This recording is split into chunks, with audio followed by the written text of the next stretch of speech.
Okay, Glitch Trooper here, aka Regional Card Game for the win, and things are gonna get interesting here, but this is also gonna be a little bit different as I'll be kind of spanning this across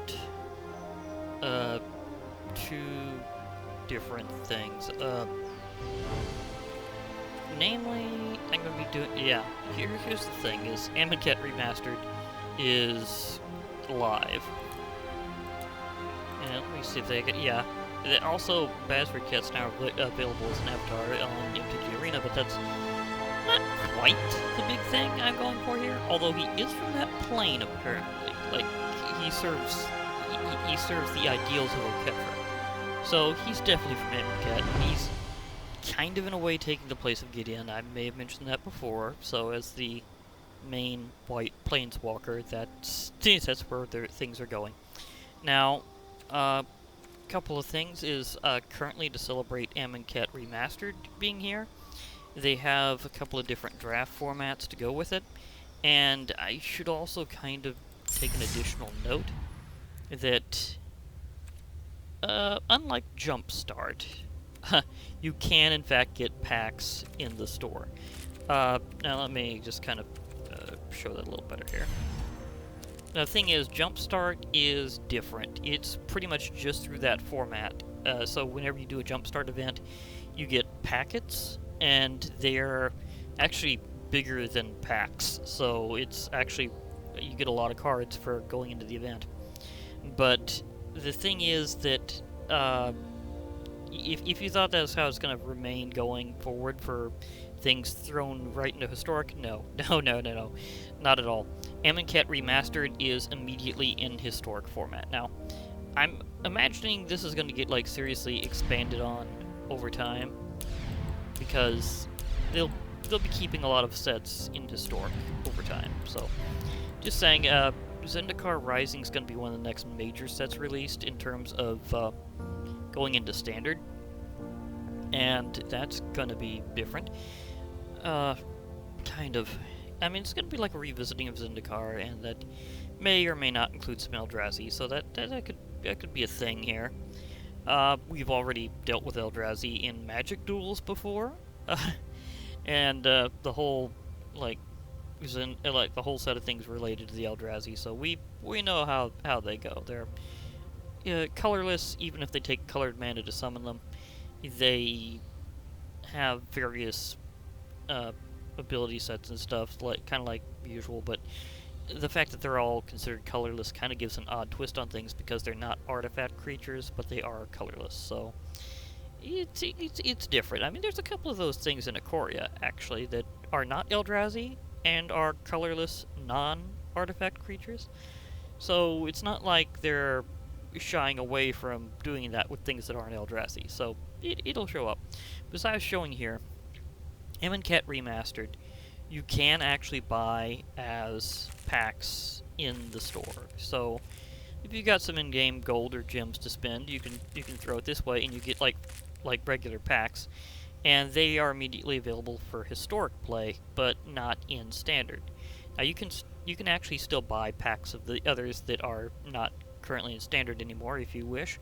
And now that Historic has become more and more of a thing in MTG Arena, that makes it kind of less of a ordeal whenever you get one and you know it's not going to be in Standard, because maybe you're not really going for Standard for a while, or maybe you're like specifically aiming towards Historic play. That said, I heard that with the next rotation, something is going to happen that's going to be interesting. With the next major rotation, they're going to phase in doing something with straight up play. It's going to automatically be Historic capable, I believe. They may or may not distinguish between... Well, it looks like they're doing it already now. They got Standard 2021 play, and they have play, but I don't think... can I even do this? Well, those... See, those are only... See, these are only, 2021 set. No, they're not, because this has some Ikoria. Okay, so They've already separated it. It's just considered standard 2021, even though we're still in 2020 here.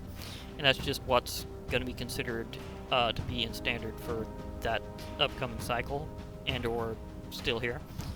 And play is now going to be automatically capable of being historic. So that's going to be an interesting thing, is being able to do straight up play now, where you just do it with whatever, whether it's historic or not, and just go for it. Always remember, you can play in a historic mode with what's considered standard, so you don't have to worry about having things that are considered invalid the other direction. That said, I'd also like to go into Amonkhet Remastered here, and kind of show what's there, and maybe go over what's not there, and kind of what part of the deal is. I'm going to go into advanced settings here. Now, I haven't actually collected any of Amonkhet Remastered specifically yet, although it is something that very much interests me, because I've had Amonkhet before in Magic Duels, and I do like the set, but this is a bit more than that. This is actually a combination of the original Amonkhet as well as Hour of Devastation kind of smashed into one set. Plus, there's a few that might be new ones, and there's also a few things missing, and I'm going to kind of go over that part as to what seems to be missing from Amonkhet Remastered. And that said, a lot of things are pretty much how they used to be. Like, we have the embalm dynamic is back. So, the ability to embalm a creature, you can totally do that in this set, just like you could in Amonkhet. So, if you got something in the graveyard, you can exile it to create a token copy, except it's a white zombie in addition to its other types. It's saying it has no mana cost is actually kind of redundant in a way, because the old rule goes that any token creature does not technically have a converted mana cost. That's basically considered 0. It's an old rule, but I guess they're just making sure that people know that about token creatures in general, or maybe just as part of that, I'm not sure. Now, that said, obviously we can kind of look around here and just kind of show that they've kind of mashed things up between the two. As I go over this, you might recognize some old cards that are part of Amonkhet, and you'll recognize some that are part of Hour of Devastation that have been kind of put together.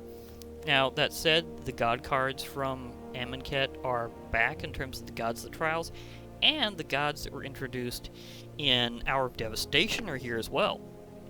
Because, as I said, they've combined the sets into Amonkhet Remastered overall. And in this case, their different dynamics are just as they were on the original printing. So, Oketra the True still has her exact dynamics of being 3/6 double strike indestructible, can't attack or block unless you control at least 3 of their creatures, and you can pay 3 generic and 1 white to create a 1/1 white warrior creature token with vigilance. So basically exactly as she was printed before, including, of course, the fact that she's a mythic rare. So that is pretty much straight on the same. Now, that said, you may or may not find a few things that are different here and there, as I'm kind of just going over.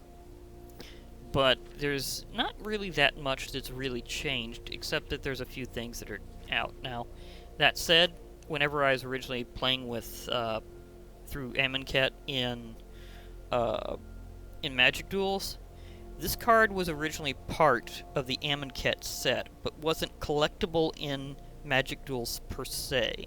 You could play it in some of the missions. Like, specifically, you could play this card in the Trial of Strength, but you couldn't actually collect it as part of, like, the ones you could use in, like, going PvP or against the CPU or whatever. So you couldn't really use this card in Magic Duels, but physical copies of the card were as part of the Amonkhet set originally, whenever it was the physical prints. So that said, this card, Vizier of Many Faces, is something that is nice that I can actually have it now in some way. I think I emphasized that enough. But a Shapeshifter Cleric that comes in as a copy of pretty much any creature on the battlefield. And trust me, in the Trial of Strength this was useful because I copied Ronus himself. and that meant that I had an indestructible token. So that made things real fun. So you can see there's a lot of uses for that one. Because you can also copy somebody else's god card. And with the current way the Legends rule is, that means that you've both got a legendary indestructible creature. Which makes things really fun.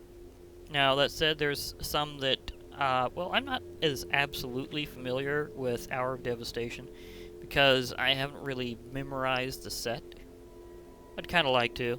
But the thing is, there's just a lot of them that kind of have come up here and there. And I know that they were either from Hour of Devastation or something. Now, here's something that might be a rule change I'd also like to bring attention to.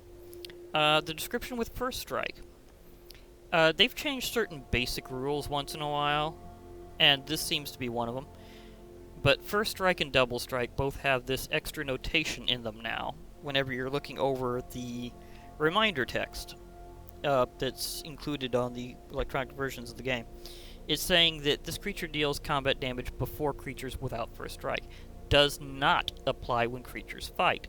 The thing is, that actually used to apply. Now, there's some things that still apply whenever they fight, and that being mainly Death Touch, so a single point of damage from anything with Death Touch will still kill the other creature, regardless how much toughness it has left, unless, of course, it has Indestructible, or some similar ability.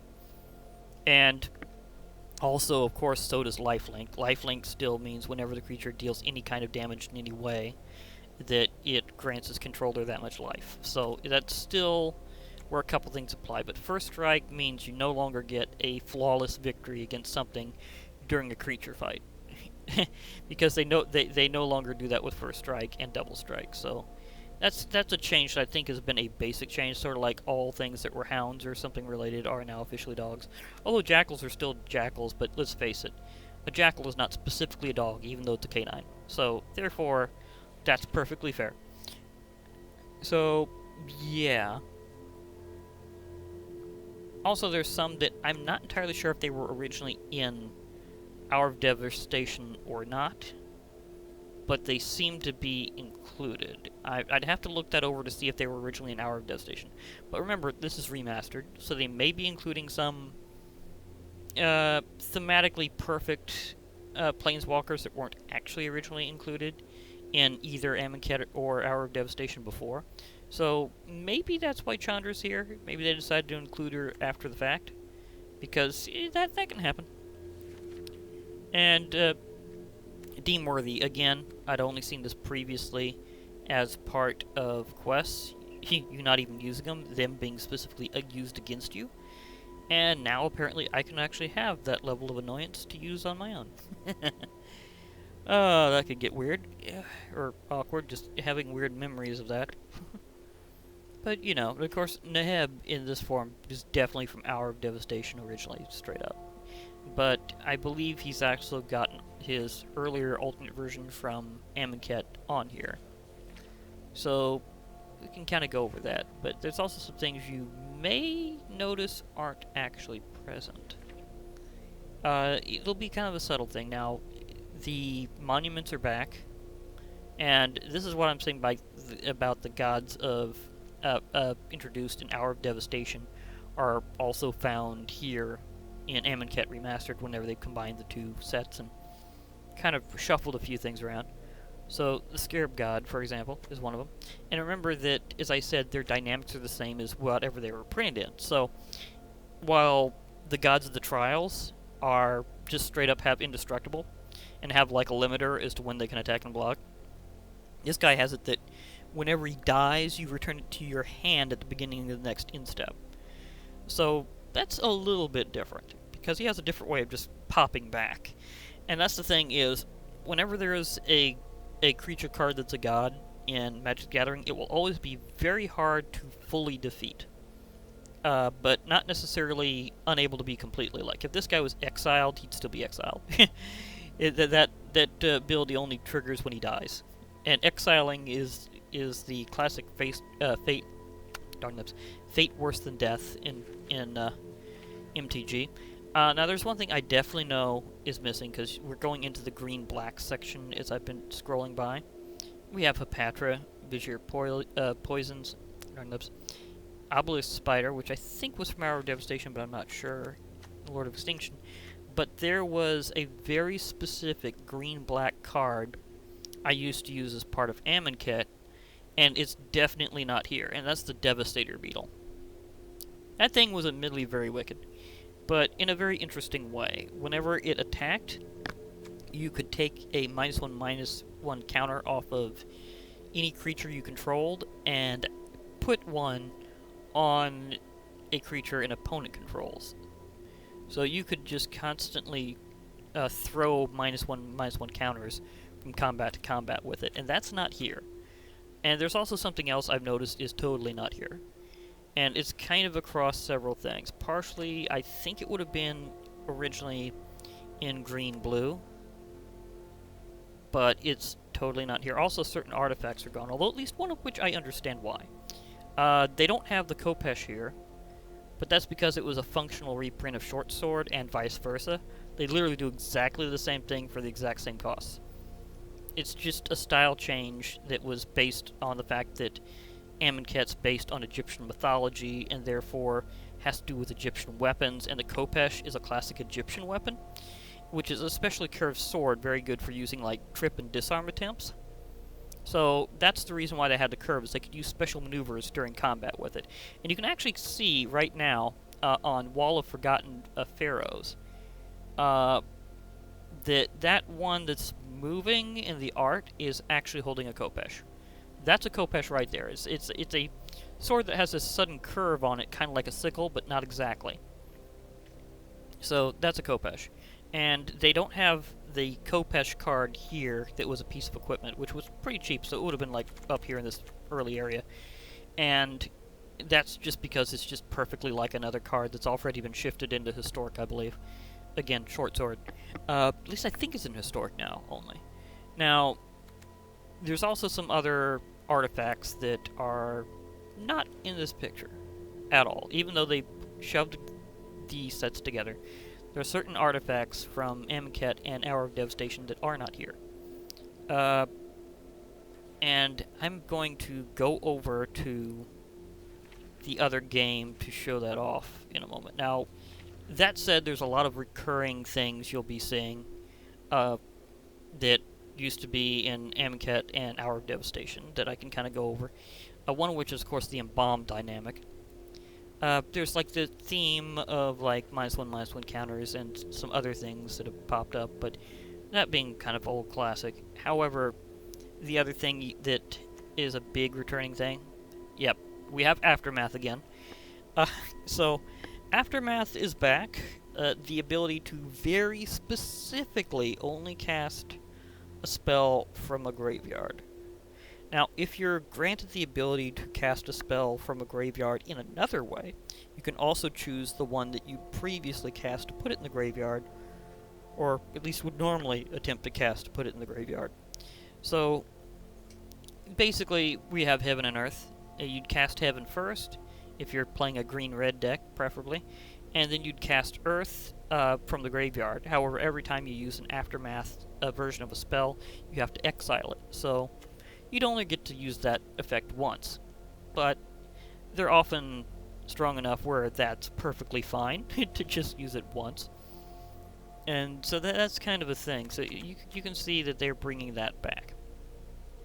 Also, another thing to note, let's see, was it back here or something? But they also have Eternalizing, which is kind of like Embalming, except that the creature that you use that with becomes a 4/4 black zombie instead of an exact copy that's a white zombie. So that's kind of just a bit of a difference between it, but that's like a special version of it that was done in Hour of Devastation to represent them forming into the Army of Eternals. So that was partially because of story moment. But that's how these things go, they have a lot of the dynamics are part of the story. Also, remember, a big thing of both sets, and I guess you could say the earlier part of the Amonkhet block was cycling, being brought back pretty heavily. So, for those of you who are fans of Ikoria, just know that dynamic has been in the game for a long time, and has just periodically resurged. And it was coming back pretty hard and fast in Amonkhet, so you had your sign it was coming back. You knew that you'd be getting that again. Now, here's another dynamic that was more specific to Hour of Devastation. So here in Amonkhet Remastered, we have some of that here, again showing that the two sets have been kind of unified. But Afflict. It's something that's on one of those things that has a numeric scale. While you pay to, like, just a specific cost to embalm a creature, or eternalize a creature, Afflict is one of those abilities that just has the word and a number. And if you know what that means, you're good. Otherwise, that's what reminder text is here for. But Afflict is an ability that whenever a creature with it becomes blocked, the defending player loses an amount of life equal to that number. So Neheb the Eternal has Afflict 3. Might I add, Neheb has like at least 3 different versions, because he has Neheb the Worthy, Neheb the Eternal, and Neheb Dreadhorde Champion. So he's been tossed around a lot as a serious zealot for Nicol Bolas. Like, he fully accepted what happened to him and just went with it. So he's like, okay, this is an intelligent but very dedicated, zealous zombie. So, yeah, he when he became an Eternal, he just totally went with it. But the Afflict ability is something that you find on some of the members of the Eternal Army, even mostly before War of the Spark. It was mostly in Hour of Devastation. But it just kind of is a way of making sure to wear down an opponent even when they're blocking a lot, is because they keep losing life. So if they can't fully defeat the creature and they keep having to block it, that loss of life will just wear them down over time.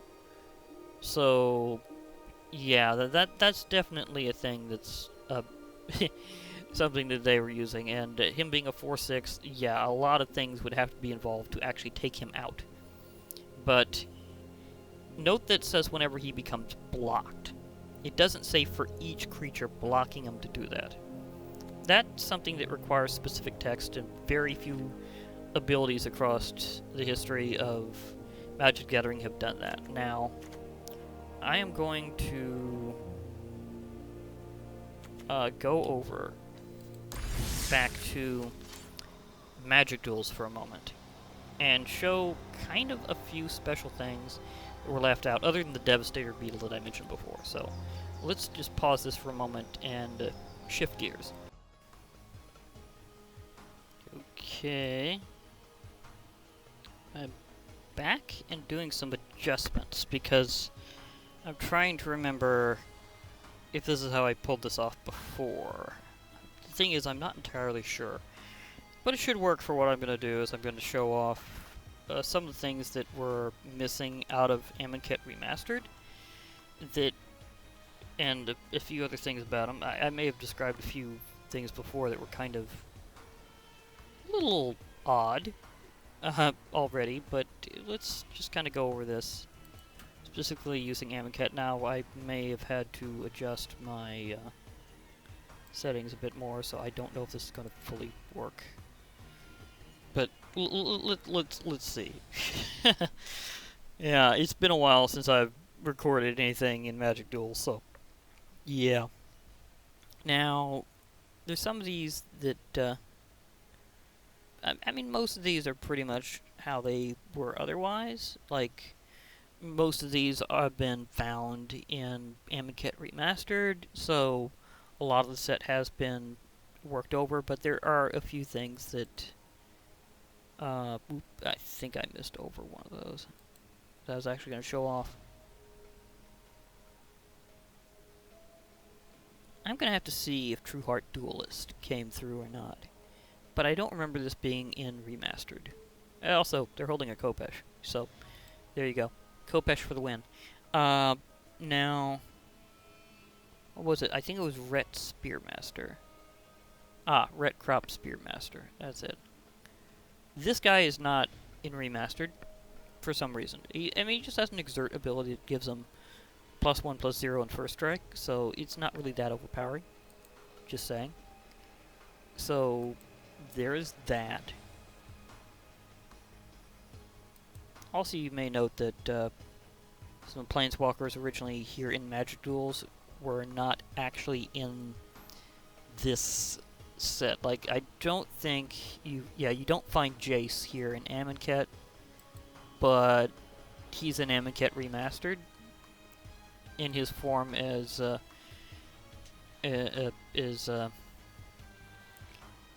what was it?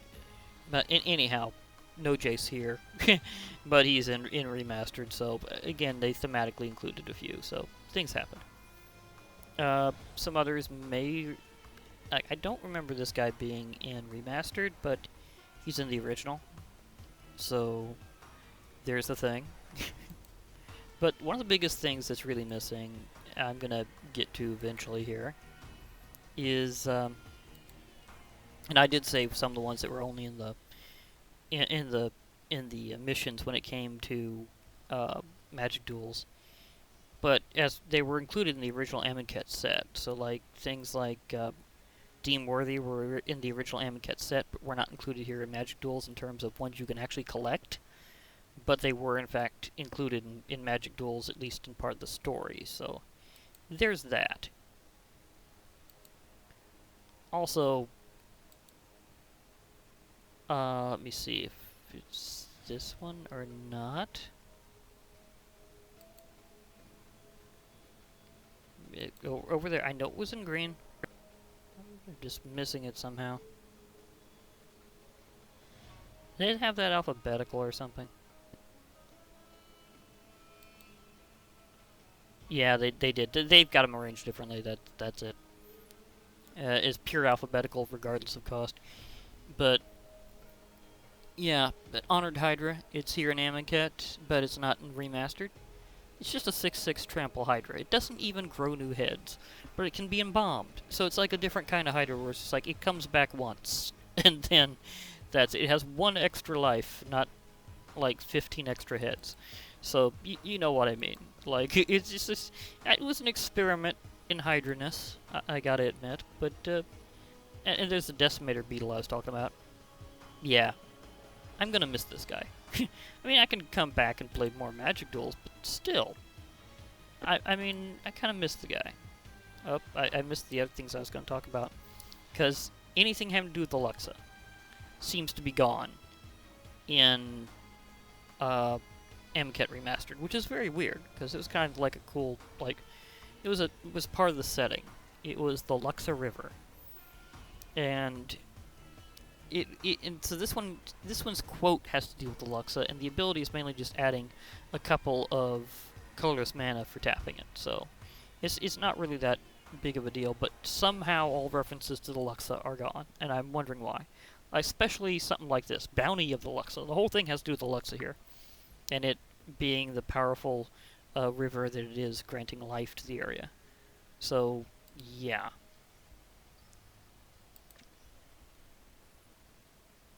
And, Luxa River Shrine. Big thing with the Luxa. I mean, there's a lot of cards now that can give life repetitively, but I don't really see this being a big deal as to them taking it out. They just seem to have something against the Luxa suddenly. No idea why. Maybe I can look that up. Also, mysteriously, Oracle's Vault is missing. Admittedly, I could see this being one of those things that could just go absolutely crazy. So, yeah, I mean, this ability of until end of turn you may play that card without paying its mana cost, that part of the ability could get really ridiculous. So, I can see them leaving that out, like, almost like a preemptive ban. Like, no, we're not even going to let this card back in. So I can see why on that one. Pyramid of the Pantheon, I'm disappointed, is not back in Amonkhet Remastered because I have a thing for pyramids. Straight up, I have a thing for pyramids. I like pyramids. So, I know there's another of the Pantheon out here. I don't think it's all that confusing to have 2 of the Pantheon artifacts that grant mana. This being the Pyramid of the Pantheon, the other one being Altar of the Pantheon. I don't really see why they can't have both. I mean, I'm literally like that kid on the commercial going, "Why not both?" So, just meme that in here if you'd like. Also, I noticed that Watchers of the Dead don't seem to be present in Amonkhet Remastered. I could be wrong about that, but I don't think so. Uh, Cradle of the Accursed is totally not there, as far as I could tell. Grasping Dunes, also totally not there, as far as I could tell. There's plenty of other deserts in Amonkhet Remastered. This one, however, is back in action. The Sun-Scorched Desert is totally back. Uh, just adds colorless mana whenever you tap it later, but that entry ability is the thing that can just be a deciding factor sometimes. Deals a point of damage to a target player whenever it enters the battlefield. The thing about it is, this is a land, not a spell. You can't counter that. So, that's something that's just to keep in mind there, is you can't counter lands. Nothing ever does that. It's like one of the greatest rules of Magic the Gathering is lands are not spells. You cannot counter them. You might be able to counter a triggered like a specific ability, like if something says you may counter a triggered ability, as long as it says like of a permanent rather than of a creature, you could theoretically counter that ability. But you can't counter its entry into the battlefield because it's a land. It's not a spell. It's how you get your spells. This is a land. So whenever you have a land with a particularly impressive ability like that, it really kind of really helps out quite a bit. Now, that's not too impressive of an ability, but it's just the fact that it's almost unstoppable. So that's kind of why. It's just kind of an interesting deal that they brought that back, but not some of the other deserts. So I just find that a little weird. But remember, this is the Amonkhet block, its first half. Remastered blends the two. It blends Amonkhet and it blends Hour of Devastation. So it kind of only really had enough room for so much, so maybe that's why they left a few things out. Might just be they only wanted to throw so many cards into the pool in one shot. So, yeah, that's kind of my thing on kind of showing through Amonkhet and Amonkhet Remastered, a bit of differences here and there. This is some things that were kind of left to the side, a few little bonuses you can get here in Amonkhet itself, etc. So, just kind of some things to think about that. Now, that said, they have brought back a lot of the old favorites, so you gotta give them some credit for that. I'll be logging off now, so hope to hear from you all later. Bye for now, everybody, and remember, MTG forever.